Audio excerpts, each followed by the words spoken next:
Hi everyone.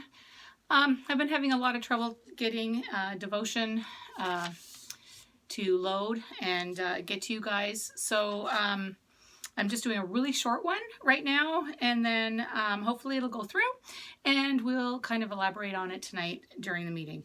So in January, when we decided how the rest of the year was going to look, we of course prayed and asked God to direct us, and He directed us to have John 1:16 as our scripture verse for May, and it reads, "And of His fullness we have all received, and grace for grace."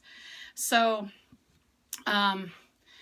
in this time of isolation, 11 weeks of isolation, I just find it so amazing. He knew we would be in this place. And if we read in verse 14 of John 1, it says, "And the Word became flesh and dwelt among us, and we beheld His glory. The glory is of the only begotten of the Father, full of grace and truth." And then in 16 we read, "And of His fullness we have all received, and grace for grace." So He dwelt among us, as Tamara already mentioned in her March devotion. He made His dwelling place among us. Now He dwells in us. So as we're in isolation, He is here with us. He's in these four walls that are keeping us safe, and He's in us. And so we have this grace, and not just grace, but grace for grace. We have abundant grace. He has given us abundant grace, and we need it in this day. And I'm finding it's a little it's been a little harder because of course it's not normal. It's not normal for us, even as homeschoolers.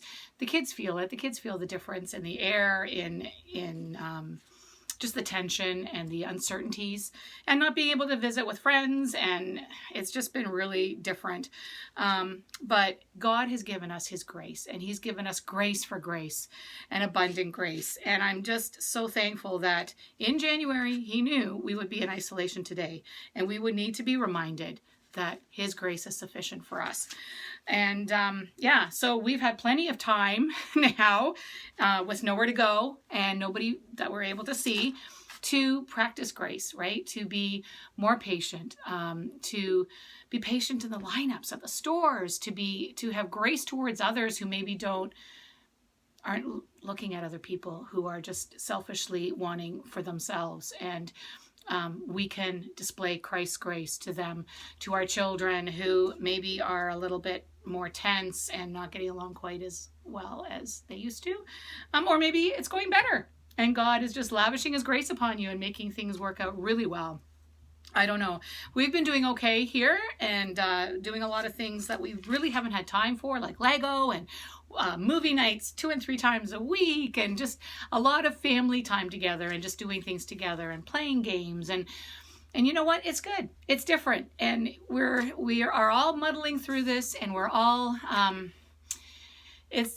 this time hopefully will never come again. Hopefully we'll never endure another pandemic where the whole world shuts down, where we're forced to be isolated and together and doing, having a different kind of a lifestyle.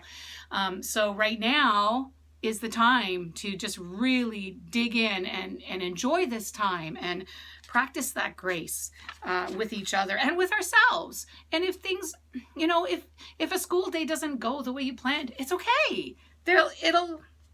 God will work it out. He always fills in the gaps. So there's a quote here by Edward Welsh, and he writes, "Act on the grace God gives you today, and wait confidently for the grace God will give you tomorrow." And I really like that. We need to act on the grace God gives us today and wait confidently. He's going to give us grace tomorrow. We need to act on that grace tomorrow, and then we need to act on that grace the next day. And if we can do that, then it's all going to work out, and God in His grace will make it work. So that's all the time I have for now. Hopefully this will go through, and hopefully we'll see you tonight. Looking forward to a good chat. Take care.